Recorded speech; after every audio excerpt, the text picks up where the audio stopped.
ஆண்டவராகிய இயேசுவின் அற்புதமான நாமத்தில் அன்பானவர்களே, உங்களை வாழ்த்துகிறோம்.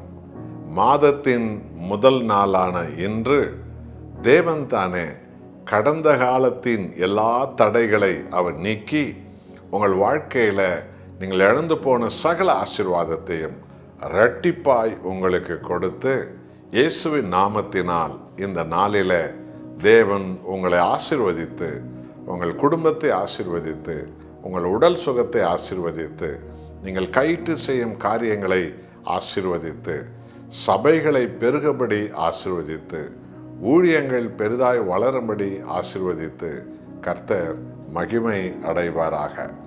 இந்த முதல் நாளில் 115ஆம் சங்கீதத்தில் 12வது வசனத்தை வாக்குத்தத்த வசனமாக ஆவியானவர் இந்த நாளில் உங்களோடு கூட அவர் பேசுகிறார். கர்த்தர் நம்மை நினைத்திருக்கிறார், அவர் ஆசீர்வதிப்பார். இஸ்ரவேல் குடும்பத்தாரை ஆசீர்வதிப்பார், அவர் ஆரோன் குடும்பத்தாரை ஆசீர்வதிப்பார். அல்லேலூயா. கர்த்தர் நம்மை நினைக்கிறவர். 1 சாமுவேல் 1ஆம் அதிகாரம் 19ஆம் வசனத்தின் கடைசி வார்த்தை பாருங்கள். கர்த்தராகிய தேவன் அன்னாளை நினைத்தார். அதனுடைய விளைவு தடைப்பட்டு போன கர்ப்பம் திறக்கப்பட்டது, அவள் கண்ணீர் நிறுத்தப்பட்டது, அவள் துக்கம் சந்தோஷமாக மாற்றப்பட்டது, அவள் தலைமுறைகளை கண்டாள். தடை நீங்கி பிள்ளையை அவள் பெற்றெடுத்து தேவனை மகிமைப்படுத்தினார். யாரெல்லாம் தேவ சமூகத்தில் இரவு பகலும் கண்ணீரோடு கூட ஜெபிக்கிறார்களோ, அவரை தேடுகிறார்களோ, அவர்களை தேவன் நினைக்கிறவர். ஆமென். அன்பானவர்களே, தேவன் தன் ஜனத்தை நினைக்கிறார், ஆகவே அவர்களை ஆசீர்வதிக்கிறார். நினைப்பதற்கும் எண்ணுவதற்கும் மேலான ஆசீர்வாதம். 2வதாக, இஸ்ரவேல் வீட்டாரை கர்த்தர் ஆசீர்வதிக்கிறார். யார் இந்த இஸ்ரவேல் வீட்டார்?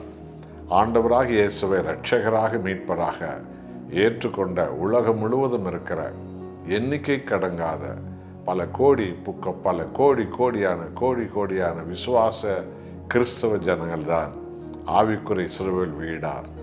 நம்மை கர்த்தர் நினைத்து ஆசீர்வதிக்கிறவர், தலைமுறைகளை ஆசீர்வதிக்கிறவர், உடல் சுகத்தை ஆசீர்வதிக்கிறவர், கையிட்டு செய்ய வேலைகளை ஆசீர்வதிக்கிறவர், உங்கள் திட்டங்கள் தீர்மானங்களை ஆசீர்வதித்து தேவன் உயர்த்துகிறவர்.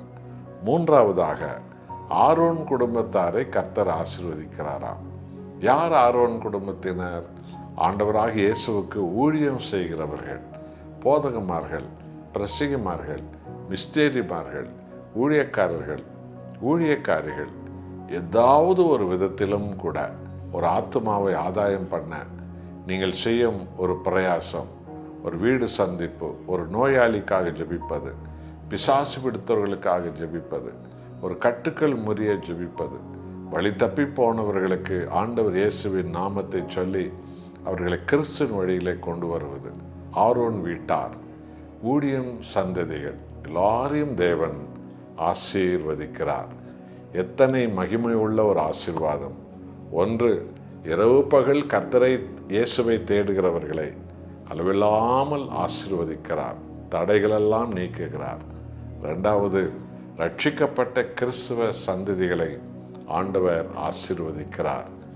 எதிரிகள் வெட்கப்பட்டு போகும் அளவுக்கு உங்களை ஆசீர்வதிப்பார். 3வது, ஆண்டவராக இயேசுவுக்கு ஊழியம் செய்யக்கூடிய ஒவ்வொரு ஊழியக்கார பிள்ளைகளையும், ஊழியக்கார குடும்பங்களையும், ஊழியக்கார குடும்பத்து பிள்ளைகளையும் ஆண்டவர் ஆசீர்வதிக்கிறார், போஷிக்கிறார், அற்புதங்களை கொடுக்கிறார், ஆச்சரியங்களை கொடுக்கிறார், மகிமைகளை அவர்கள் காணும்படி தேவன் ஆசீர்வதிக்கிறார். ஜெபிப்போமா? நம்மையே நாம் அர்ப்பணிப்போம். நல்ல பிதாவே, உம்மை நன்றியோடு நாங்கள் வணங்கி ஆராதிக்கிறோம். உம்மை தேடுகிறவர்களை நீ நினைக்கிற தேவன், தடைகளை நீக்கி தலைமுறைகளை கொடுத்து ஆசீர்வாதத்தில் உயர்த்துகிற தேவன்.